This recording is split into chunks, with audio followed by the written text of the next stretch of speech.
The Knicks postgame show is presented by Tri-State Audi. Visit your Tri-State area Audi dealer today. The Knicks led the entire game this afternoon in Detroit. They had 5 players in double figures. Great break there. R.J. Barrett finishing. Julius Randle, 42-15, a season-high 42 points. First Knicks since Patrick Ewing in 1996 with at least 40 points and 15 rebounds in the same game. And the Knicks keep it rolling, beating Detroit 117-104. Hi, everyone. Welcome to our Delta MSG studios. Bill Pito along with Alan Hahn and Wally Zerbiak. Reminder to everyone, Knicks post-game show, and then we have the Rangers pregame show coming away at 4:30. Rangers at home against Montreal. Game coverage here on MSG at 5, pregame at 4:30. All right, at wire to wire for the Knicks. Got up to 20 points in the first half. Detroit got within 6 late in the third. But, you know, it's interesting. You're watching, you're saying, you know what? No panic, right? The feeling all along was the Knicks were going to win this game, and they did. And that's because of Jalen Brunson and Julius Randle.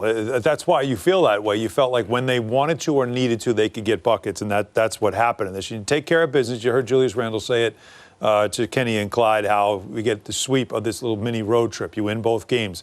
Things you're supposed to do when you are where the Knicks are right now, Wally. Yeah, an undermanned team, Detroit, young team, trying to find their way, pound them on the boards, 52-38. That's a huge rebounding margin.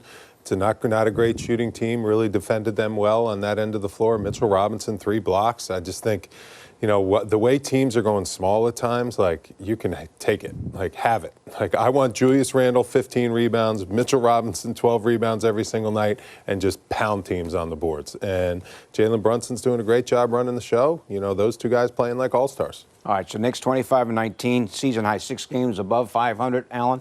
14 road wins, tied for the second highest total in the league. And Julius Randle, if he's not an all-star, I don't know what is.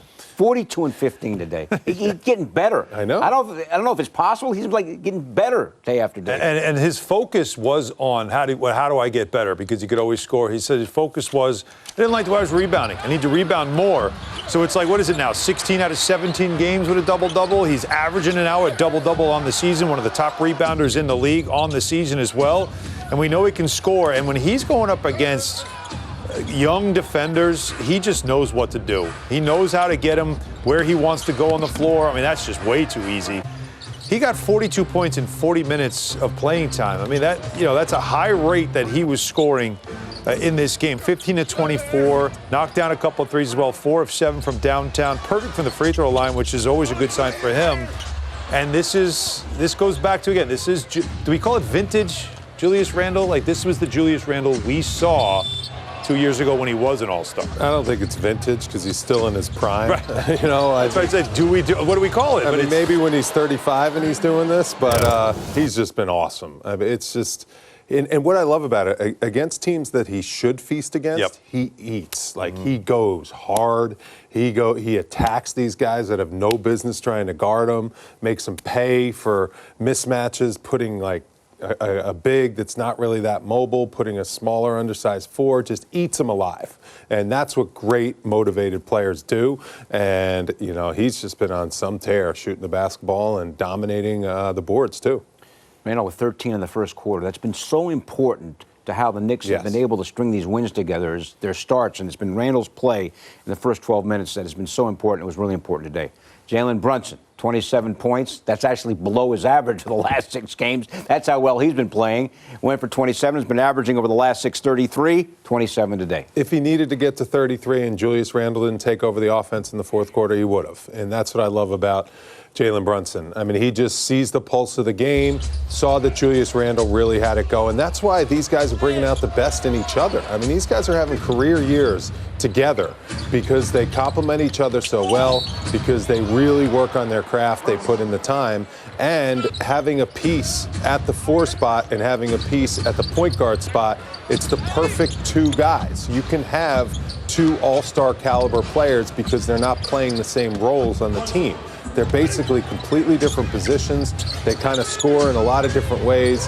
And Jalen Brunson, just awesome again. You know, the 3 charges, Alan, is something that, you know, if I'm Jalen Brunson, I love seeing, you know, how he just wears his heart on his sleeve and just, you know, puts his body on the line every single night. Big man doing the post moves there, too, right? Like, you just see the 6'1" guy get into the paint and just footwork like he's Akeem Olajuwon. And I'm glad you brought up the Chargers because that's what I was going to say. If you were going to finish up with the offense, I was going to say, and here's a guy, and when we were watching it, you noted it too. You're like, here's a guy, he's an all-star. He's playing against the Detroit Pistons team. It's a young team. They're not really going anywhere. It's an afternoon game on a Sunday. I got a back-to-back coming up, and he's drawn 3 charges in this game, like making whatever plays it takes to be winning plays. And that's, again, that's a testament to who he is and what he's brought to this team. How about his footwork, Wally? I mean, boom, boom, boom. It's so fun to watch. Quick, efficient, and effective. He made Killian Hayes in a blender, spinning on it. Doesn't matter who the defender is. Yeah, I know, but he made Killian Hayes look like a young defender in the NBA a few times. All right, we also got to mention Manuel quickly because for the second straight game off the bench, really effective. Had 18 against the Wizards and 17 more today. Now, the Knicks bench in total scored only 20 points, but quickly had 17. Yeah, and actually played over 30 minutes again. Yeah, and again, what you see him a lot of the time is he's playing with the starters. And you'll get him with starters, and they'll get rest where they can for other players while he's out there, and you don't see a drop-off whatsoever. And that's the thing now as we look forward. We'll start talking about it getting closer to the trade deadline is, all right, where do the Knicks make moves to this rotation's tightening up big time, boys. You can see it, right? Look at big time. Look at it. Obi, 9 minutes. Quickly, 34 minutes. Obi 9, McBride 4, Hartenstein 11. And you know, this is a 6-man rotation essentially. It feels like it, and it's because who does the coach trust the most? Exactly. And when it's a close game, and you know how fast a lead can change, we have seen it. How you can blink, and in a minute later, what was 18 points is now suddenly a 10-point lead. So you've got to have guys out there that you know you can trust through these moments. But that's something that's all right. How do the Knicks get better? How do they improve? What do they need to do? Trade deadline.